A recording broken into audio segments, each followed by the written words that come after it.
मिस्र के रेगिस्तान की शांति में खड़े ये विशाल पिरामिड्स सिर्फ पत्थरों के ढांचे नहीं, बल्कि मानव इतिहास के सबसे जटिल रहस्यों में से एक हैं। 4000 साल पहले बिना मॉडर्न मशीनरी, बिना स्टील टूल्स, ऐसी दुनिया में इतनी प्रिसाइज स्ट्रक्चर कैसे खड़ी की गई? हर पत्थर, हर एज, हर अलाइनमेंट एक इंजीनियरिंग लॉजिक की ओर इशारा करता है जिसे आज की दुनिया समझ ही नहीं पाती। इन पत्थरों का वेट, उनकी प्लेसमेंट और उनकी इम्पॉसिबल जर्नी, हर तथ्य अपने भीतर एक अनकहा सवाल छिपाए हुए है। ग्रेट पिरामिड की फाउंडेशन में ऐसे ब्लॉक्स इस्तेमाल हुए जिनका वेट 50, 70, यहां तक कि 90 टन तक जाता है। आज की हाइड्रोलिक क्रेन भी इतने वेट को इतनी प्रिसिजन के साथ लिफ्ट नहीं कर पाती। फिर भी प्राचीन मिस्र के कारीगरों ने इन्हें ऐसे फिट किया जैसे ये किसी फैक्ट्री में कास्ट हुए हों। ना कोई बड़े गैप्स, ना कोई अनइवन सरफेस। हर स्टोन अपनी जगह पर एब्सोल्यूट प्रिसिजन के साथ रखा गया। लेकिन इतनी एक्यूरेसी उस समय में कैसे पॉसिबल थी?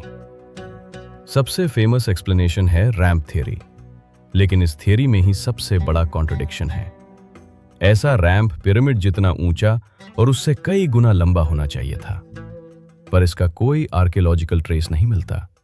स्पाइरल रैंप थ्योरी भी प्रैक्टिकल नहीं, क्योंकि पिरामिड के भीतर ऐसी कोई कर्वेचर मार्क्स मौजूद नहीं है। और लीवर सिस्टम्स 80 से 90 टन ब्लॉक के सामने लगभग बेकार साबित होती हैं। इन सभी थियरीज के बावजूद असली टेक्निक आज भी एक गहरा रहस्य बनी हुई है। ग्रेट पिरामिड की अलाइनमेंट ट्रू नॉर्थ से सिर्फ 0.05 डिग्री डिविएट करती है। इतनी प्रिसिजन मॉडर्न सर्वेइंग इक्विपमेंट के बिना अकल्पनीय है। एंशिएंट इजिप्ट के पास न कंपास था, न जीपीएस। फिर भी यह स्ट्रक्चर कार्डिनल डायरेक्शंस पर इतनी एग्जैक्टनेस से सेट किया गया कि आज भी रिसर्चर्स इसे इम्पॉसिबल अलाइनमेंट कहते हैं।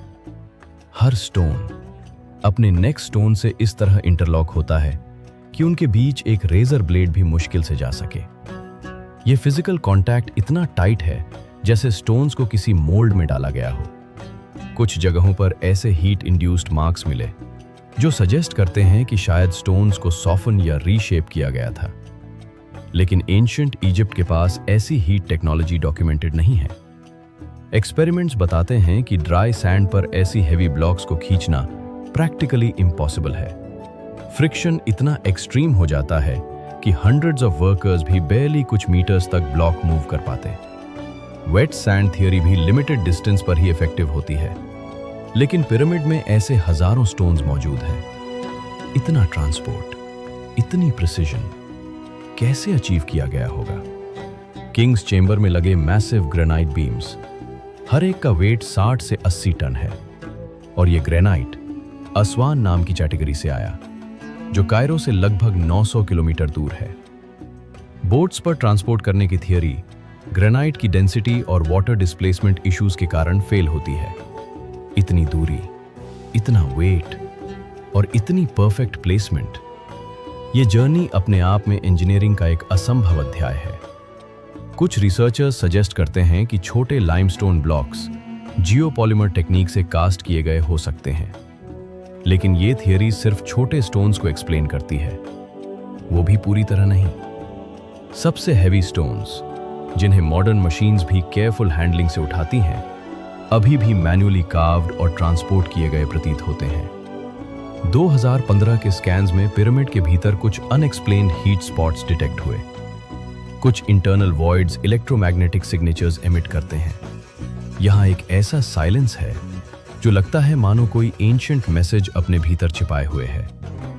इतनी परफेक्ट कंस्ट्रक्शन, इतना ह्यूज स्केल, इतनी मैथमेटिकल प्रिसिजन, ये सब मिलकर एक ही बात कहती हैं कि पिरामिड सिर्फ एक टूम नहीं था, ये किसी गहरे उद्देश्य से बनाया गया स्ट्रक्चर था जिसे हम आज भी समझ नहीं पाए हैं। इसके भीतर एक ऐसा चेंबर मौजूद है जहां रिसर्चर्स ने अनफेमिलियर एनर्जी डिटेक्ट की है। उस एनर्जी के पीछे का उद्देश्य अगले अध्याय को और भी रहस्यमय बना देता है।